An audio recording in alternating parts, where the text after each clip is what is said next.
أعوذ بالله من الشيطان الرجيم. بسم الله الرحمن الرحيم. السلام عليكم ورحمة الله وبركاته. إن الحمد لله نحمده ونستعينه ونستهديه ونستغفره ونعوذ بالله من شرور أنفسنا ومن سيئات أعمالنا. من يهده الله فلا مضل له ومن يضلله فلا هادي له. أشهد أن لا إله إلا الله وحده لا شريك له وأشهد أن محمدا عبده ورسوله. اللهم صل على سيدنا محمد وعلى آله وأصحابه والتابعين وتابعين لهم بإحسان إلى يوم الدين أما بعد. Alhamdulillah, syukur kepada Allah Subhanahu wa taala pada hari ini, hari Jumaat yang penuh keberkatan. Kita masih diberikan nikmat kesihatan, nikmat iman, nikmat Islam, nikmat dan pelbagai lagi nikmat yang Allah Subhanahu wa taala berikan kepada kita. Jadi diharapkan berakan-rakan teman-teman mati Allah, semoga hari ini hari Jumaat Allah Subhanahu wa taala sentiasa memberikan keberkatan, khususnya di waktu pagi ini di mana kita sering baca doa Allahumma barik lana fi bukurina, ya Allah ya Tuhan kami, kau berilah keberkatan pada waktu pagi ini. Banyak kebaikan yang Allah Subhanahu wa taala berikan kepada kita. Diberikan ketenangan, diberikan kesihatan, diberikan kerahmatan, diberikan nikmat kasih sayang. Alhamdulillah, summa alhamdulillah. Baik rakan-rakan, teman-teman mati Allah Subhanahu wa taala, sekali lagi Akademi Keluarga Fitrah bersama dengan anda hari ini. Insya-Allah kita cuba tengok balik diri kita, jom muhasabah diri. Kita tengok balik diri kita, bagaimana kedudukan iman kita, bagaimana amalan kita, bagaimana kerja-kerja yang kita lakukan. Semoga dengan muhasabah ini ia dapat kita memperbaiki diri kita sendiri. Jadi saya tujukan ianya kepada diri saya sendiri untuk sama-sama kita lihat balik. Bila saya bercakap, saya melihat diri saya sendiri, semoga kelemahan-kelemahan, kekurangan-kekurangan yang ada dapat diperbaiki. Baik rakan-rakan, teman-teman mati Allah Subhanahu wa taala, tentang apa yang kita nak muhasabah pada hari ini. Apa yang kita nak muhasabahkan tentang diri kita ialah tentang umur kita, tentang hidup kita, tentang usia kita. Sesungguhnya usia kita, umur kita, kehidupan kita merupakan modal yang Allah Subhanahu wa taala berikan kepada kita. Ia menjadi satu taruhan kepada kita, bagaimana kita menggunakannya dan bagaimanakah kesudahan kehidupan kita. Apapun kita mohon kepada Allah Subhanahu wa taala agar kita sentiasa diberikan petunjuk, diberikan bimbingan, diberikan hidayah untuk melakukan yang terbaik. Ya. Dalam sebuah hadis yang diriwayatkan daripada Abu Bakrah radhiyallahu anhu, meriwayatkan bahawasanya seorang bertanya kepada Rasulullah, siapakah orang yang paling baik? Seorang sahabat bertanya kepada Rasulullah SAW, siapakah yang paling baik di kalangan kamu?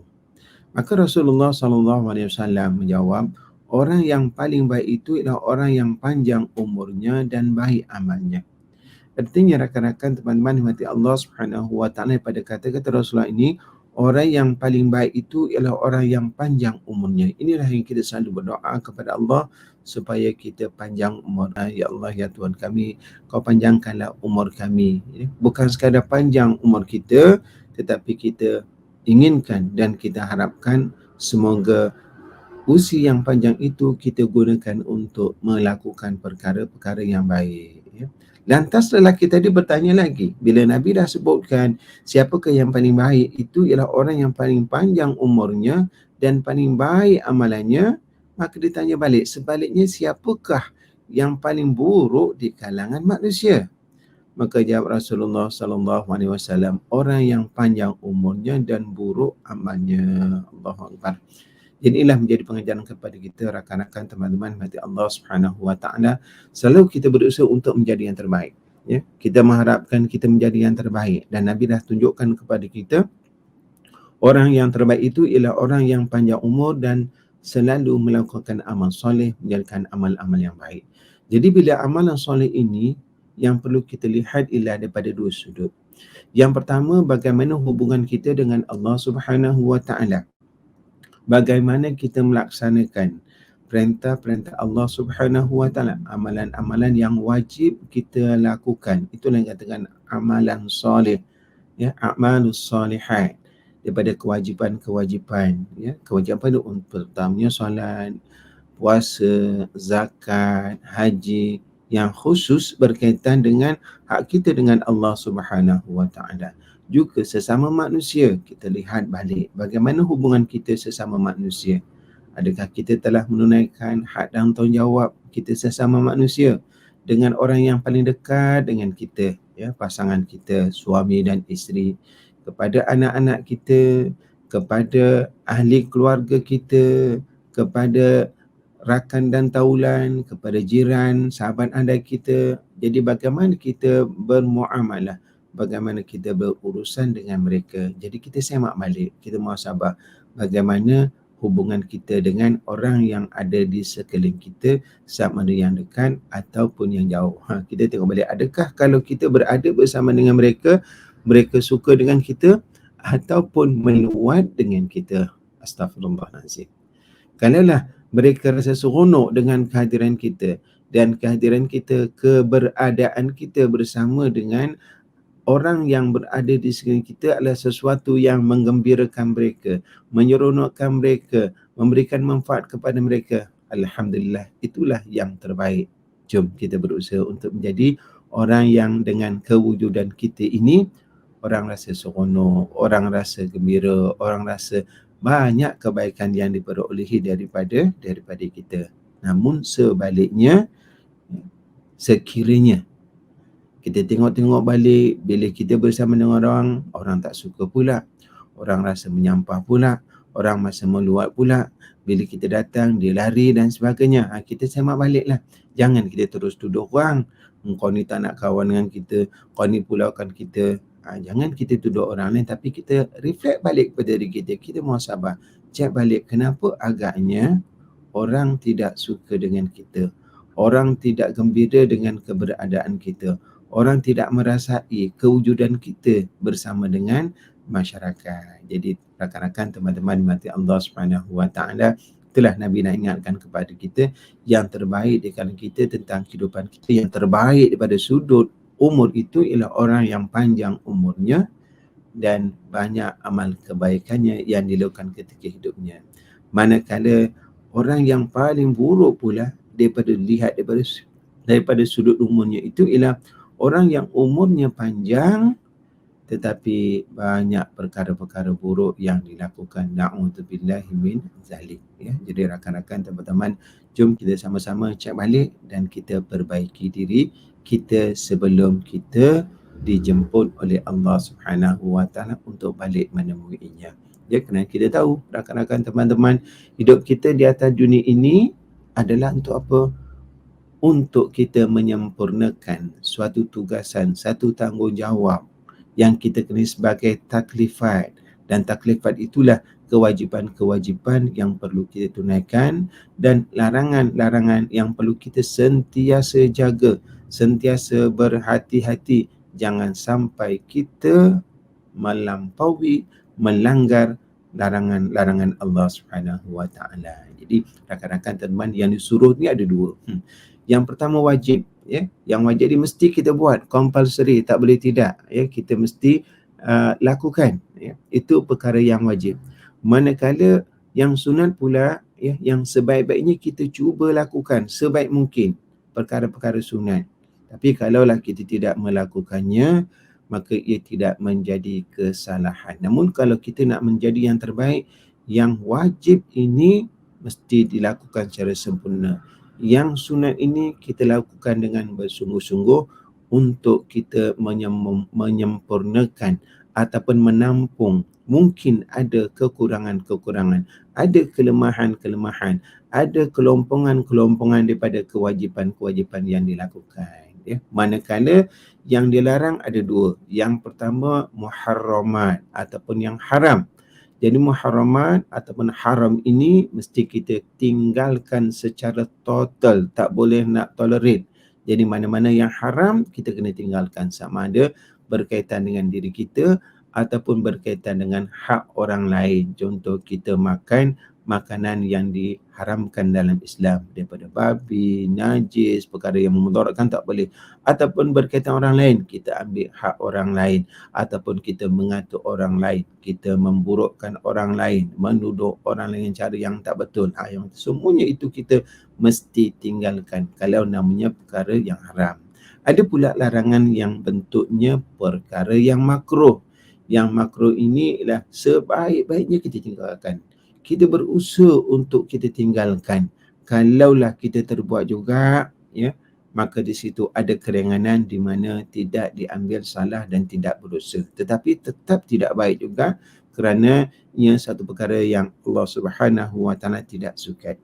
Jadi rakan-rakan, teman-teman mati Allah Subhanahu Wa Taala, itulah satu hadis yang diriwayatkan daripada Abu Bakrah, ya, tentang seorang yang bertanya tentang siapakah yang paling baik dan siapakah yang paling buruk.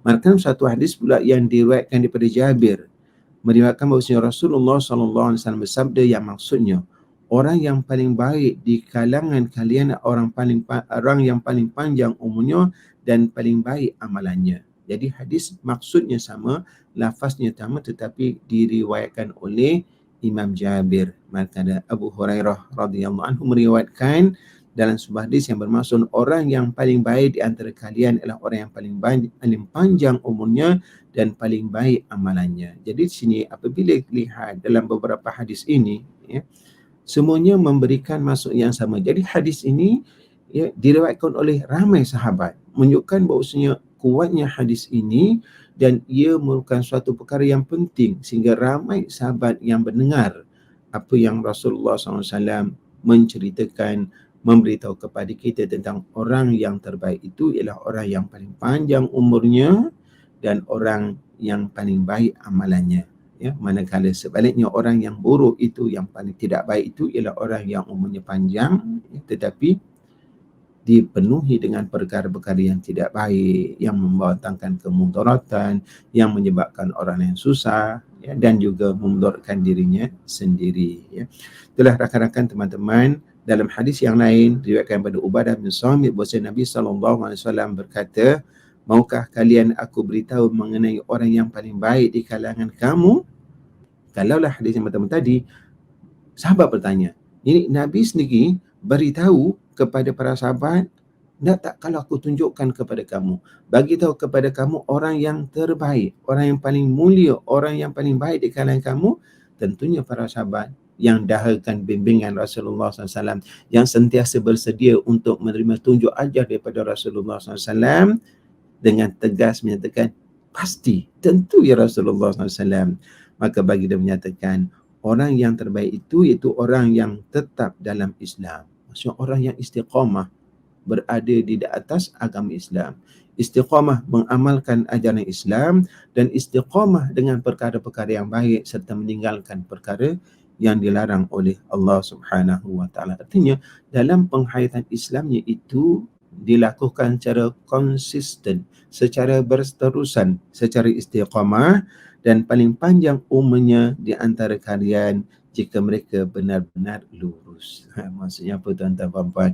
Bila kita istiqamah di atas dalam Islam, kita konsisten dengan amalan-amalan Islam, kita berterusan melakukan perkara-perkara yang baik, kerana di dalam Islam ini tidak ada perkara yang menyuruh kita daripada melakukan perkara-perkara yang tidak baik. Semuanya adalah perkara-perkara yang baik-baik juga. Begitulah yang juga ditegaskan oleh Auf bin Malik. Katanya, aku pernah mendengar Rasulullah SAW bersabda, setiap kali umur seorang Muslim itu panjang, pasti hal itu baik baginya. Artinya bagi orang Islam, kalau umurnya panjang, itu merupakan suatu rahmat daripada Allah. Itu merupakan suatu anugerah rahmat daripada Allah Subhanahu Wa Taala. Kerana orang Islam pasti akan menggunakan usianya yang panjang itu, masanya yang panjang itu untuk perkara-perkara yang baik, perkara-perkara yang membawa kepada redha Allah Subhanahu Wa Taala. Jadi rakan-rakan, teman-teman, beruntunglah kita menjadi orang Islam. Beruntunglah kita menjadi orang yang soleh, kerana itulah sebaik-baik manusia. Semua masa itu digunakan untuk melakukan amal soleh yang pastinya kita lakukan dengan penuh keikhlasan, kita lakukan dengan penuh tanggungjawab, akan mendapat redha Allah Subhanahu wa taala. Jadi rakan-rakan, teman-teman mati Allah Subhanahu wa taala, bersempena dengan hari Jumaat yang penuh keberkatan ini, jom kita perbaiki diri kita, kita mulakan untuk kita cuba muhasabah diri kita untuk kita menjadi yang terbaik. Belum lagi terlewat lah Ustaz, saya dah lanjut usia menjadi Ustaz, macam mana jadi baik? Ya, tuan-tuan perempuan, untuk menjadi baik, ya, tidak kira di mana usianya berada. Innamal a'malu khawatimuha, sesungguhnya amalan seseorang itu dikira pada penghujungnya. Sebab itulah kita berharap kita sentiasa berusaha untuk menjadi yang terbaik, sentiasa terus berusaha dan berusaha, dan akhir kehidupan kita ialah dengan kebaikan. Itulah yang dinamakan husnul khatimah. Ya Allah, ya Tuhan kami, kau akhirilah kehidupan kami dengan husnul khatimah, dengan penyudahan yang terbaik, dapat melakukan amal soleh serta mengucap kalimah la ilaha illallah Muhammadur Rasulullah, wala takhtim alaina ya Allah bisu'il khatimah, dan jangan kau matikan kami dengan su'ul khatimah. Aqulu qali hadza wa astaghfirullah azim li wa lakum, wa billahi taufiq wal hidayah. Assalamualaikum warahmatullahi wabarakatuh.